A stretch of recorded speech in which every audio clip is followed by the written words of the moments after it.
What's going on, everyone? It's time for another horror film creature feature type of film review. Today we're going to talk about A Quiet Place Part 2. I don't think I've ever reviewed A Quiet Place, but it was when it came out, it was pretty much a groundbreaking almost type of film because utilizes a lot of like different ways because they can't make sound because these creatures have really strong hearing and that's how they find people because they don't have any eyes or anything.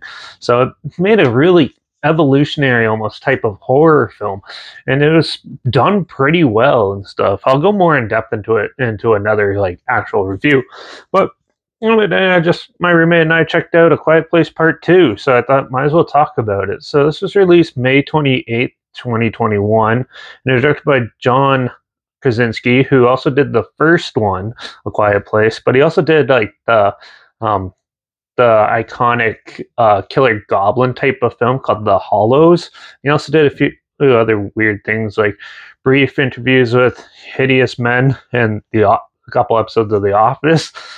This had a box office earnings of over $297.4 million. It was another big success. It was a follow up to a pretty big, well received creature feature horror film. So yeah, but A Quiet Place Part 2, well, it starts off with the day one of the alien invasion, and then it cuts to just after the first film. So if you haven't seen the first film, you might be a little confused by this, but yeah, but basically, spoiler alert for the first film, but the dad dies, and now the mom and her kids have to go and trek out from the safe area where they were in the first film and go beyond their safe ground and try to find a new place to stay, basically, because obviously the creatures know they're there, so they have to creep around. And amongst this, their deaf daughter thinks she could do it on her own, so she goes out on her own, and then they get saved by someone who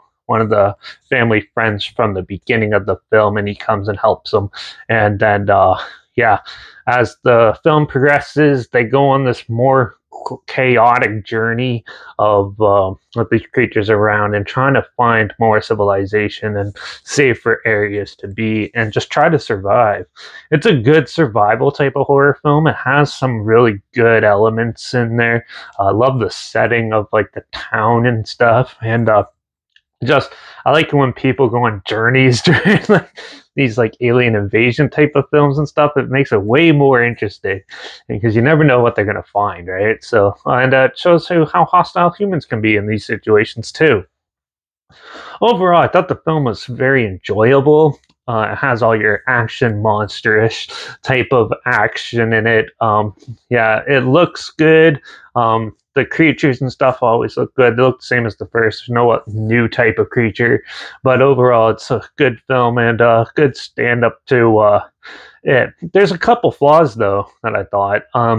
So they really perfected the sign language and stuff in the first one. This one, they kind of mumble what they're saying. So they're like, oh, instead of just like doing sign language. Like I know sometimes people sort of like mumble the words the best they can as they do it, or they do it without noticing probably. But yeah, in this one, it's almost clear enough to tell what they're saying instead, because there's subtitles on there. But as like I don't know sign language, but let's just say they're like home like that, and it's just like, okay, like why are you putting subtitles on if you could clearly make out what they're saying?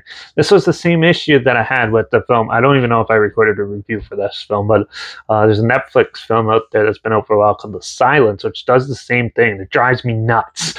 It's like, okay, if you have these implements, why are you feeding us this easy acknowledgement when there's subtitles right on the screen? So yeah, they kind of do that. And then also just from like a techie standpoint, some of the stuff was a little far-fetched in this one. Like there's some clever ideas, like she takes like a guitar amplifier that clearly has no battery ports or anything, and you have to plug in, because I just so happen to play guitar and know this, the type of portable, one of those like portable amps you can plug in, takes one of those and just puts her hearing aid thing against it and makes a lot of squeaking sound. Like that drives them nuts. But that doesn't work if it's not plugged in. So how is this happening? Is it just magical? Like, this little things like that just got on my nerves with this one. But it doesn't really try anything new from the first one. It just carries on like what they did in that one, just done it on a more vast scale, which is okay, but like I was wanting more of it. Like, some people are saying this is a perfect sequel. To me, it's not, but that could just be me. But overall, I still thought it was an enjoyable popcorn flick. So that's basically me saying it's good, but it didn't do anything new, didn't bring anything new to the table, and it's just overall a decent enough film. So I'm going to give A Quiet Place Part 2 a 3.5 out of 5.